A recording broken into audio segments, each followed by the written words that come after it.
South Indian super star Rajinikanth act చేసిన sensational film Kabali. ఈ cinema రోజు రోజుకి కొత్త ట్రెండ్కి శ్రీకారం చుడుతోంది. మలేషియాలో ఎగ్జామ్ పేపర్లో రజనీకి సంబంధించిన క్వశ్చన్స్ ఇచ్చి రజనీని తాము ఏ రేంజ్లో అభిమానిస్తున్నామో తెలియజేశారు. ఇది నిజంగా మన ఇండియన్ ఆడియన్స్కి సర్ప్రైజ్ అనే చెప్పాలి. ఇక రజనీ ఇండియా వచ్చేశాడు. 22న సినిమా గ్రాండ్గా రిలీజ్ కాబోతుంది. చెన్నైలోని పలు ఏరియాల్లో 95% థియేటర్స్ దగ్గర ఫస్ట్ వీక్ టికెట్స్ అయిపోయాయని బోర్డ్స్ పెట్టేశారట.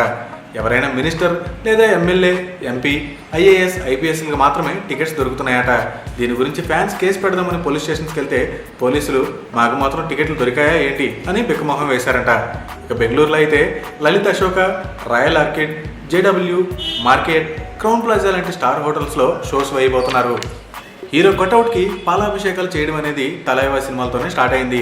కబాలి ఫస్ట్ డే 20 లక్షల వాల్యూ చేసే 50,000 లీటర్ల పాలతో పాలాభిషేకాలు చేయబోతున్నారట రజనీ ఫ్యాన్స్. రిలీజ్కి ముందే ఈ రేంజ్లో రచ్చ చేస్తుంటే ఆఫ్టర్ రిలీజ్ రికార్డులు బద్దలవడం ఖాయమే మరి.